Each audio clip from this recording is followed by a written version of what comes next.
Bismillahirrahmanirrahim. Assalamualaikum warahmatullahi wabarakatuh. Perkenalkan, nama saya Hendri Novianto, Skom MM, yang di sini sebagai dosen pada program studi Sistem Komputer Universitas Surakarta. Di sini saya akan menjelaskan tentang materi pembelajaran saya, yaitu jaringan komputer, yang terdiri dari 2 SKS teori dan 1 SKS praktikum. Di mata kuliah jaringan komputer sendiri, dia akan mampu menghasilkan CPL atau capaian pembelajaran dari mahasiswa. Yang pertama itu mampu menerapkan prinsip matematika, sains, rekayasa dalam bidang komputer. CPL 2 mampu menganalisis dan merancang sistem berbasis teknologi informasi. Kemudian mampu mengimplementasikan solusi teknologi informasi yang efektif dan efisien.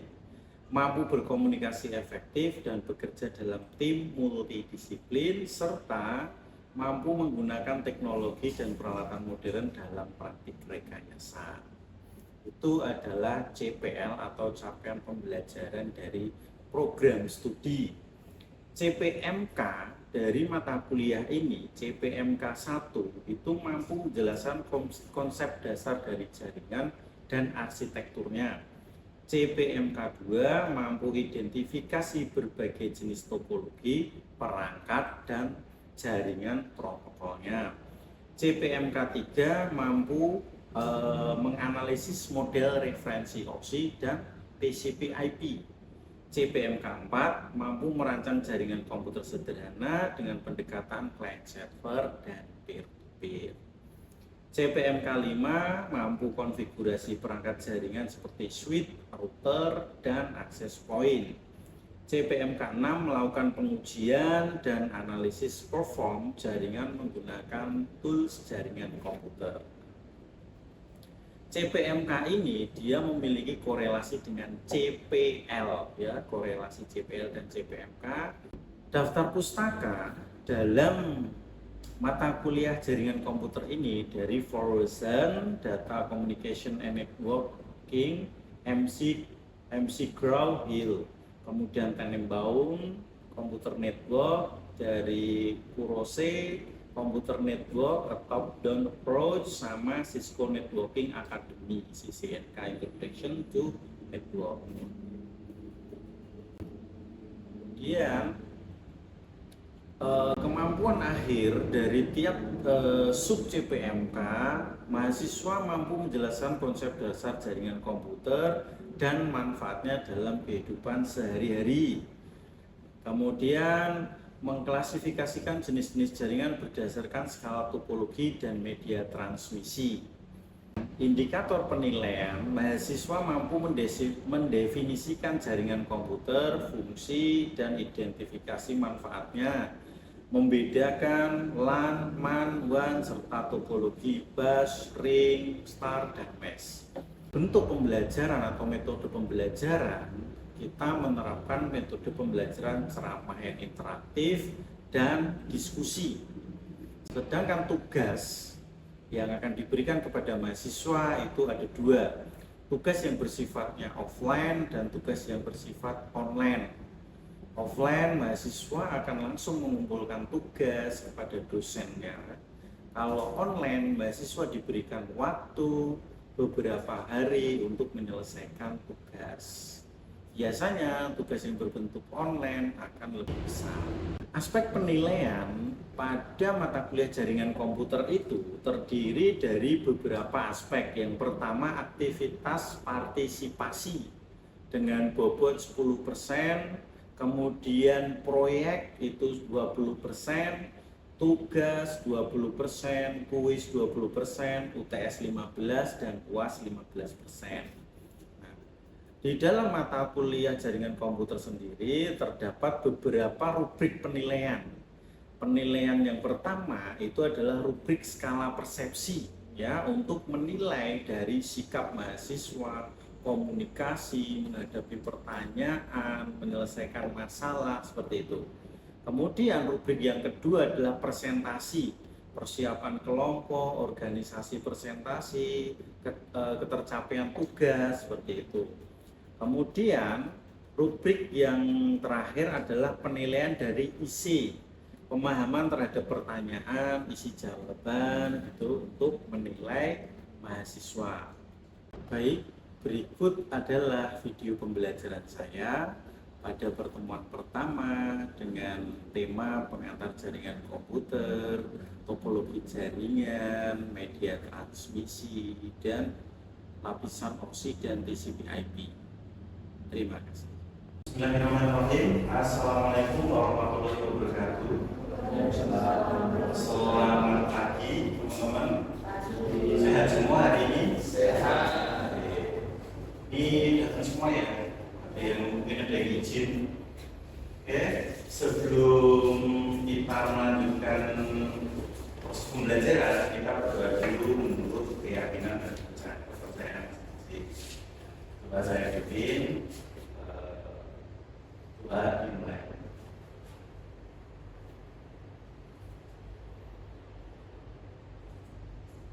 Coba selesai. Oke. Pertemuan ini adalah pertemuan yang pertama. Perkenalkan, saya Zidin Novianto, program studi sistem komputer.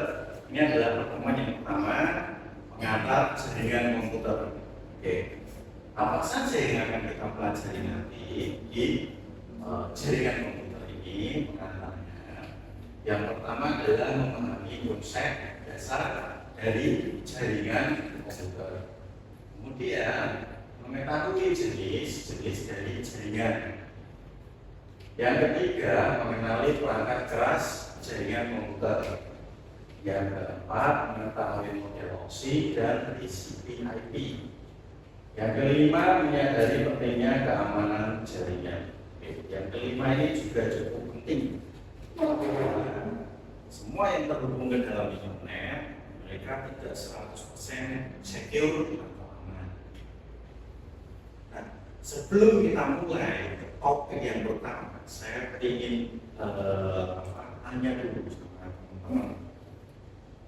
Kira-kira sudah ada yang paham belum tentang jaringan komputer?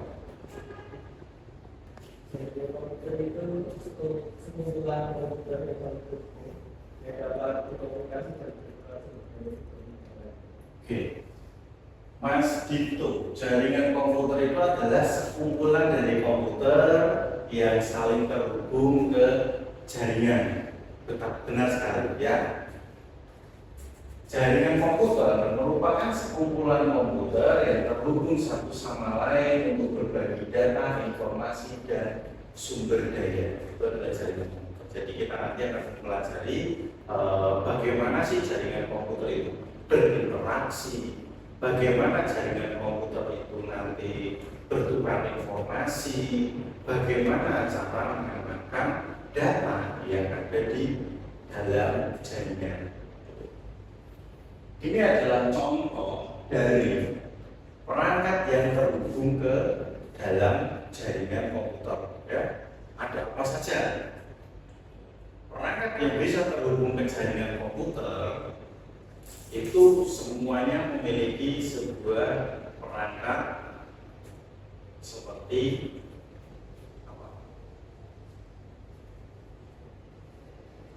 NIC card kalau di sebuah isi ya. Kalau di smartphone kalian otomatis ada perangkat apa? Sinyal, penangkap sinyal, receiver ya. Dalam jaringan komputer itu ada dua perangkat, satunya receiver, satunya transmitter. Fungsinya untuk apa? Fungsinya untuk mengirimkan data dan menerima data. Laptop kalian bisa terhubung ke komputer, kemudian ini access point bisa terhubung, PC bisa terhubung, cloud itu juga terhubung ke komputer, kemudian printer itu juga bisa terhubung ke komputer, kayak jaringan komputer. Lanjut, apa sih manfaat dari jaringan komputer? Ya, Manfaat dari jaringan komputer itu sangat banyak sekali di kehidupan kita sehari-hari ya. Kalau di kehidupan kita sehari-hari yang paling terasa itu adalah proses transmisi data di smartphone kita. Ada WhatsApp, ada Telegram, ya, dan lain sebagainya. Berbagi file dan printer. Kalau berbagi file itu di WhatsApp bisa. Berbagi printer itu melalui smartphone juga bisa. Tinggal kita install software pendukung dari perangkat kerasnya. Kemudian komunikasi lebih cepat, kemudian menghemat biaya dan kolaborasi, akses informasi. Itu adalah manfaat dari jaringan komputer. Komponen dasar dari jaringan itu yang pertama ada node, kedua media transmisi, ketiga perangkat jaringan. Node itu adalah perangkat yang berada di ujung sendiri ya, atau kita biasa sebut selain node itu leaf. Itu komputer, printer, smartphone itu juga masuk di node. Media transmisi itu ada kabel, gelombang radio elektromagnetik. Kemudian perangkat jaringan itu ada switch, router, modem, dan lain sebagainya, masih banyak lagi. Kalau di sini itu ada ini switch, ini NIC card, ini kemudian repeater, ada router, kemudian ada bridge, kayak gitu. Kemudian kalau kabel di sini ada jenisnya OTP, jenis STP, koaksial, sama fiber optik.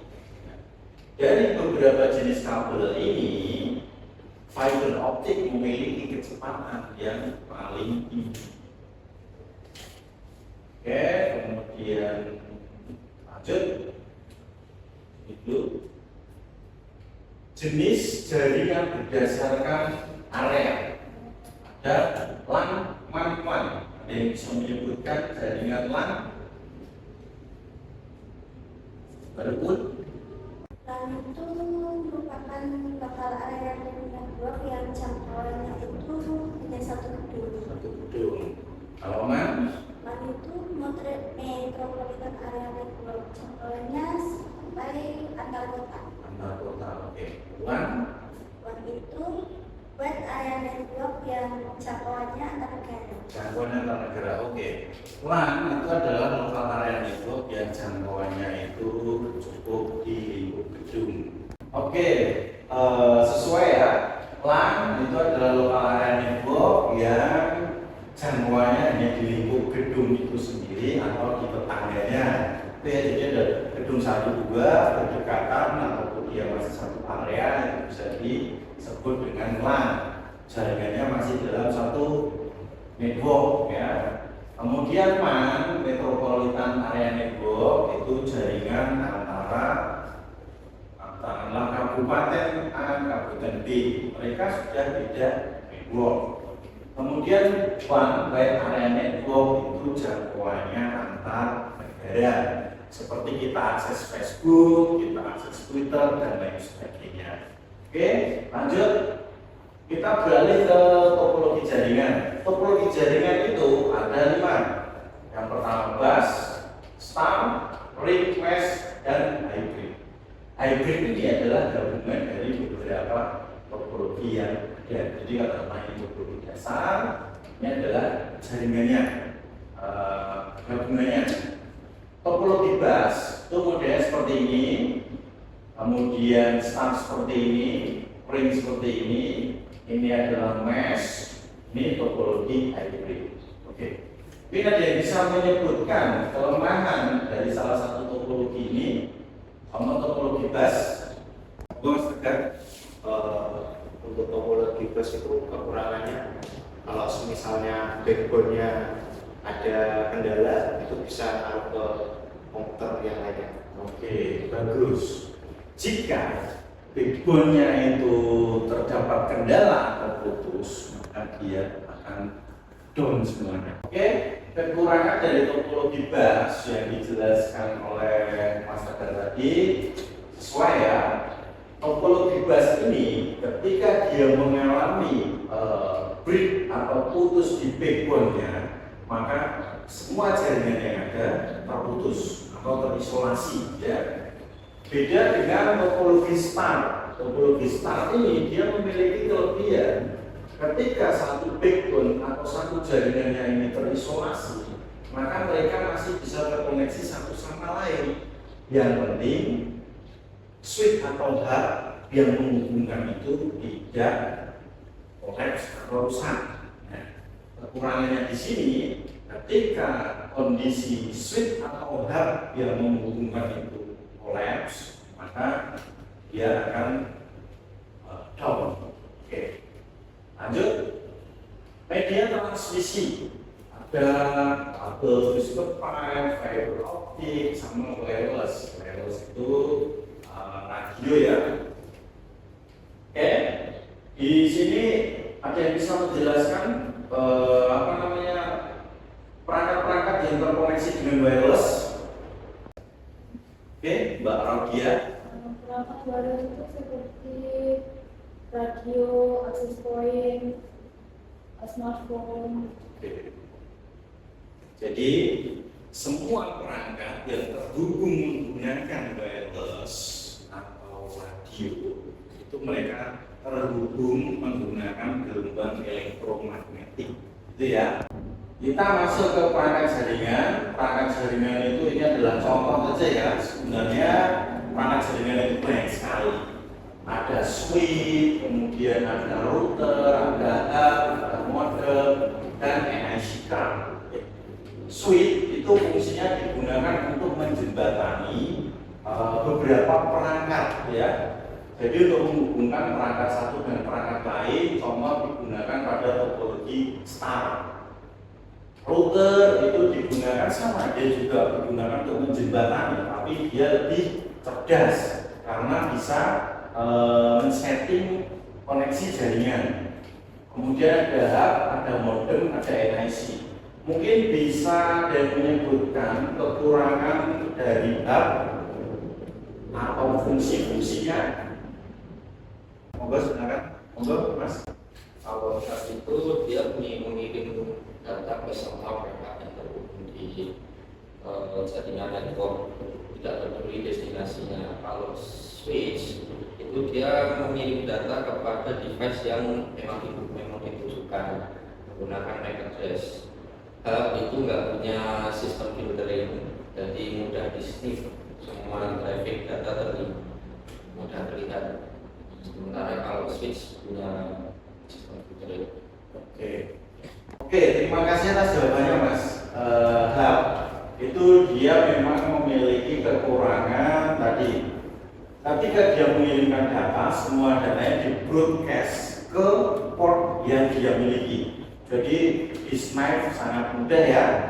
Kalau switch dia akan mengirimkan data hanya ke alamat IP yang dituju saja. Dan hub sendiri dia itu lebih cenderung rawan terhadap collision domain, yaitu tabrakan data. Jadi datanya sering error di situ.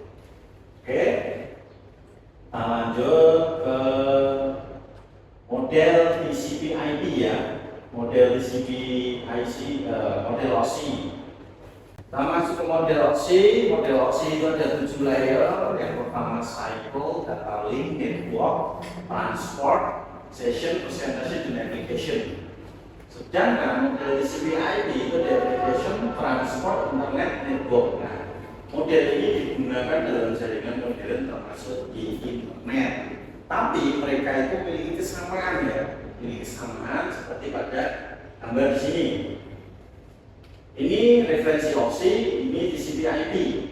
Application, presentation, dan session masuk di application.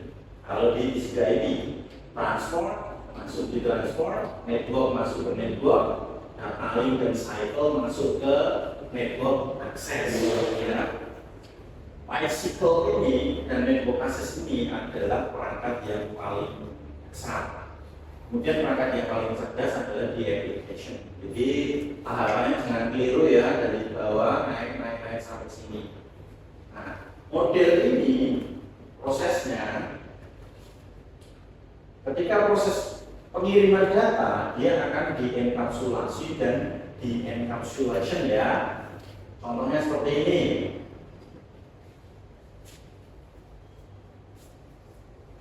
Ini katakanlah data ya. Data ini di application layer. Nah, teman-teman kan kirim pakai FTP atau mungkin kirim pakai aplikasi WhatsApp kayak gitu ya, itu ada di sini. Kemudian ada segmentasi, yaitu dibungkus sama TCP atau DB header. Ya, kemudian dia turun lagi paketnya ada IP header. Kalau nggak ada IP header dia nggak bisa dikirimkan karena dia nggak tahu mau kemana gitu ya. Itu. Kemudian dia masuk ke data link layer, ini adalah frame, mereka itu dibungkus juga di sini. Mereka kemudian akan dikirimkan. Nah, setelah dibungkus mereka pecah kecil-kecil tapi dikasih alamat biar tidak salah alamat ya. Nah, kemudian dikirimkan, kemudian ini namanya di encapsulation, naik sampai application layer, data tersebut bisa kita baca. Ini adalah keamanan jaringan, ada ancaman virus, malware, sniping, spoofing, kemudian ini ada firewall, antivirus, dan intrusion detection system. Apa sih intrusion detection system itu? Ini adalah sebuah sistem ya yang digunakan untuk memberikan peringatan kepada si pengguna bahwa ada sebuah serangan. Mungkin ada yang paham perangkat lunak yang bisa digunakan untuk intrusion detection system? Belum? Apa yang sudah tahu? Kalau belum, saya kasih tahu salah satu contohnya. Namanya Snark. Ya, Snark itu bisa digunakan untuk intrusion detection system. Kalau firewall ini kalian kemarin pernah belajar IP table ya. IP table itu dia masuk di firewall. Kemudian ini sama firewall itu untuk memfilter traffic jaringan, IPS deteksi intrusia. Kemudian ini simulasi jaringan yang biasa digunakan Cisco pakai tracer. Ini konfigurasi dasar IP, ada IP statis dan IP dinamis. Apa sih bedanya IP statis dan IP dinamis? IP statis dia tidak benar, berarti dia tetap ya. Kalau yang dinamis dia berubah-ubah. Oke. IP statis berarti IP-nya itu itu aja. Kalau IP dinamis yang kita login atau terkoneksi ke internet, IP-nya juga kadang dapat IP yang belakangnya 3, 2, 4 ya itu. Konfigurasi di Windows dan Linux, kemudian ini MAC address, alamat IP. Bedanya kalau di dalam sebuah jaringan, MAC address ini dia tidak berubah. Kalau IP dia berubah. Kadang-kadang orang kan tahu kan ini diakses dari sana, ini diakses dari sana. Nah, yang dideteksi itu adalah MAC address-nya. Oh ini orangnya di sana, MAC address-nya sama kok, meskipun alamat IP-nya berbeda. Karena jenengan misi kumisioner ataupun apa itu kan, oh ini MAC address-nya dari sana. Ini adalah cloud computing, komutasi aman, internet of things.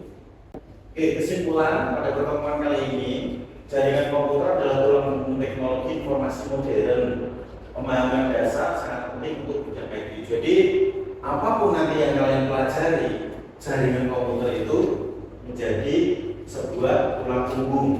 Kalian mau belajar data science, kalian mau belajar pemrograman, kalian mau belajar perangkat keras, itu semua tulang punggungnya itu adalah jaringan komputer. Jadi mereka saling terkait satu sama lain ya.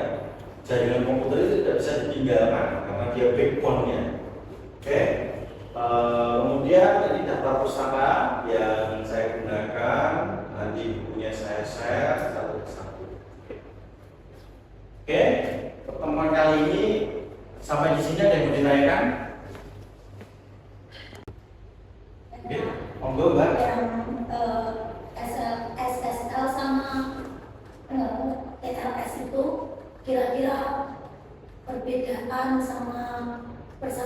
Pak aja sih Pak. Oke, pertanyaan yang sangat bagus ya. SSL ya, SSL Socket Secure Layer. Nah, itu adalah digunakan untuk keamanan data. Jadi nanti proses transmisinya itu diamankan menggunakan Socket Secure Layer. Nah, untuk TLS itu sama, dia transport layer, tapi dia secure. Nanti mereka itu akan jadi HTTPS ya kalau untuk websitenya, mereka sama. Tapi yang membedakan mereka itu adalah teknologinya. SSL itu adalah teknologi lama, sedangkan TLS itu adalah teknologi yang terbaru. Gitu. Jika Anda bertanya istilahnya apa ya? Kenapa harus kita menggunakan teknologi TLS sedangkan SSL aja sudah ada? Jawabannya adalah TLS itu lebih maju, lebih modern. Jadi singkatnya, untuk mengamankan data dia lebih secure. Oke, ada yang mau ditanyakan lagi? Itu untuk contohnya untuk enkripsi data gitu ya Pak? Iya, dia untuk mengenkripsi data yang lewat ya. Seperti kalau di smartphone kalian di WhatsApp itu kan ada end-to-end gitu kan, itu kan dienkripsi. Oke. Ada yang mau tanya lagi? Jika sudah tidak ada yang ditanyakan lagi, perkuliahan hari ini kita akhiri. Tapi teman-teman ada tugas yang bisa dikerjakan lewat Google Classroom. Kemarin kode Classroomnya sudah saya bagikan lewat grup WhatsApp ya. Nanti tugasnya ini identifikasi perangkat jaringan, deskripsinya buat laporan mengenai jenis perangkat jaringan seperti switch, router, hub, modem, access point secara lengkap dengan fungsi dan gambarnya. Outputnya laporan singkat 3-5 halaman disertai tabel dan gambar. Jangan lupa disertakan referensi dari mana teman-teman mendapatkan informasi tersebut. Oke? Jika sudah tidak ada pertanyaan, kita akhiri perkuliahan kali ini. Semoga perkuliahan kali ini bermanfaat. Wabillahi taufiq wal hidayah. Wassalamualaikum warahmatullahi wabarakatuh. Waalaikumsalam warahmatullahi wabarakatuh.